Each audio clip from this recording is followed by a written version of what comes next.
दोस्तों अभी कुछ वक्त पहले भारत सरकार ने 59 चाइनीज ऐप्स के एक्सेस को ब्लॉक कर दिया, जिसमें टिकटॉक और हेलो या शेयरिट यूसी जैसे बहुत सारे ऐप्स थे जो पॉपुलर ऐप्स थे, जिसको करोड़ों डाउनलोड इंडिया में थे और करोड़ों फैंस भी थे। दरअसल लॉकडाउन के दौरान लोगों ने एज एंटरटेनमेंट के लिए उन्होंने ऐसे ऐप्स का बहुत इस्तेमाल किया और भारत सरकार को ऐसा लगा, चूंकि अभी बीच में जो डिस्प्यूट चल रहा था चाइना और इंडिया के बीच में, तो उस डिस्प्यूट के चलते भारत को ऐसा महसूस किया भारत सरकार ने कि इतने सारे ऐप्स जो हैं जिनके सर्वर आउट ऑफ कंट्री हैं यानी इंडिया से बाहर हैं, तो उन पे जानकारी, यहाँ से गोपनीय जानकारी देश की चुराई जा रही है। यहाँ तक कि आपको पता होना चाहिए कि मिलिट्री में फेसबुक और ये सोशल मीडिया ऐप्स को बैन कर रखा हुआ है। वहाँ पे ये भी अभी न्यूज़ सुनने में आई 1-2 दिन पहले कि वहाँ के लोगों से, मिलिट्री मैन से कहा गया कि अगर आपको फेसबुक चलानी है तो आप नौकरी से इस्तीफा दे दीजिए। जाहिर है अब आप इस चीज़ को समझ सकते हैं कि जब भी हम कोई ऐप इंस्टॉल करते हैं तो वो तमाम एक्सेस मांगता है, कॉन्टैक्ट से लेकर के गैलरी और मैसेजिंग तक के। अगर कोई एक प्ले करने का कोई गेम है तो वो ये सारे एक्सेस क्यों मांग रहा है? बहुत से लोग जानकारी ना होने की वजह से, बहुत से लोग लापरवाही या पता नहीं किन वजहों से उसको एक्सेस दे देते हैं और हम तो उसे मज़ा लेते हैं दोस्तों, लेकिन बाद में पता ये चलता है कि हमारे बहुत सारे फोटोज़ लीक हो गए, बहुत सारे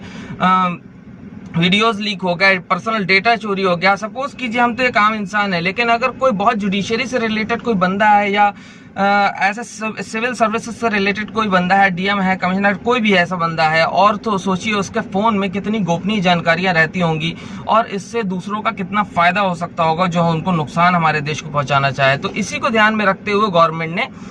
इनको बंद किया। अब दोस्तों अब ये 59 ऐप्स जो चाइनीज के बंद किए गए, ये किस कानून के तहत किए गए आज मैं आपसे ये बताने वाला हूं। तो दोस्तों देखिए, आईटी एक्ट है, इंफॉर्मेशन टेक्नोलॉजी एक्ट, ये सन 2000 में यानी 17 अक्टूबर सन 2000 से ये लागू हो गया था और इसमें एक धारा है जो है 69A, सेक्शन 69A। तो ये 69A जो धारा है दोस्तों, इस धारा के अंतर्गत केंद्र सरकार को ये पावर देती है, ये धारा, कि अगर देश की सुरक्षा की बात आ जाए तो देश की सुरक्षा और दूसरे देशों से दोस्ताना संबंध बराबर बनाए रखने के लिए और अपने देश की सुरक्षा को ध्यान में रखते हुए, ताकि गोपनीय जानकारियां दूसरी जगह ना ट्रांसफर हो पाएं, इसके चलते अगर कोई भी कंप्यूटर किसी वेबसाइट को या किसी ऐप्स को या किसी भी ऐसी ऑनलाइन सामग्री को वो ब्लॉक कर सकता है, उसके एक्सेस को, उसको पूर्ण रूप से प्रतिबंध लगा सकता है और अगर कोई उसको उपयोग करता है उसके बाद तो उस पर एक्शन ले सकता है। यानी कि ये माना जाएगा कि जब ये चीज़ बैन है और इसका आप एक्सेस कर रहे हो तो इसका मतलब आप भारतीय सुरक्षा के साथ छेड़छाड़ करना चाह रहे हो। और चूंकि ऊपर से बैन है, प्रतिबंधित है, तो जरूरी है ना कि हर जगह तो वो खुलने से रही। अगर कोई बंदा ऐसा काम कर रहा है, चला रहा है, तो जाहिर से वो टेक्निकल माइंड है, कुछ ना कुछ उसने जोड़ गांठ लगा करके उस चीज को एक्सेस कर रहा है। तो इसका मतलब वो ये माना जाएगा कि भारतीय सुरक्षा के लिए ये चीज अच्छी नहीं है और इसलिए अगर ऐसा व्यक्ति पाया जाता है तो उसे 7 साल की सजा प्लस जुर्माना दोनों से उसको पनिश किया जाएगा। ये कहता है हमारा सूचना प्रौद्योगिकी एक्ट यानी इंफॉर्मेशन टेक्नोलॉजी एक्ट 2000। दोस्तों 69A जो धारा है इसको शायद अमेंड कर करके उसके बाद शायद 2005 में तकरीबन इसमें अमेंड करके जोड़ा गया और इसमें बहुत सारे सब सेक्शंस भी दिए गए हैं, जिसमें कि जैसे कि अगर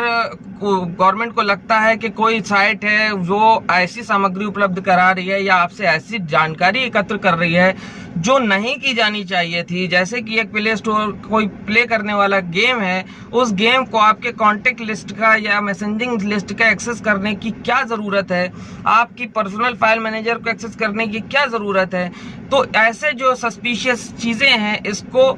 ब्लॉक कर सकती है और ऐसी 10 स्वतंत्र जांच एजेंसियां इस पर काम करने के लिए लगाई गई कि वो ऐसी चीज़ों को, ऐसी सामग्रियों को, ऐसे सर्वर्स को ऐसे मॉनिटर्स करें कि पूरी तरीके से उस पर मॉनिटरिंग करती रहें। अगर उनको लगे को ब्लॉक करना चाहिए तो ब्लॉक करें और अगर ज़रूरत पड़े तो उसकी जानकारी को डिकोड करके यानी डिक्रिप्ट करके सरकार के लिए उसको उपलब्ध भी कराएं। तो यहाँ तक कि आप ये समझ लीजिए कि हमारी यूज़ करने वाली एक एक चीज़ एक एक चीज पर IT सेल की होती है नजर। तो आप बिल्कुल इस चीज को समझ लीजिए कि आप अगर बहुत ज्यादा अपने आप को होशियार समझ रहे हैं कि हम कुछ भी एक्सेस कर सकते हैं, हम तो बहुत शार्प माइंडेड हैं, देखो तुम्हारे में टिकटॉक नहीं चल रहा लेकिन मैं टिकटॉक चला रहा हूँ, तुम्हारे में शेयरइट ये नहीं चल रहा लेकिन मैं यूज कर रहा हूँ। तो दोस्तों यहाँ पर मैं आपको बता देना चाहता हूँ कि अपने लिए कोई मुसीबत मत खड़ी कर लीजिएगा, क्योंकि सेडिशन यानी राष्ट्रद्रोह या राष्ट्रीय सुरक्षा की जहां तक बात आ जाती है तो यहाँ पर आप प्राइवेसी अल्फाज का जो राइट आपको मिलता है, राइट टू प्राइवेसी का, उसका इस्तेमाल नहीं कर पाएंगे, क्योंकि राष्ट्र की सुरक्षा आपकी प्राइवेसी से ज़्यादा बढ़कर है। तो इसलिए मैं आपसे गुजारिश करूंगा, आपको ये भी बता दिया कि ये कोई मस्ती मजाक नहीं था, ये कोई एक पर्सनल एक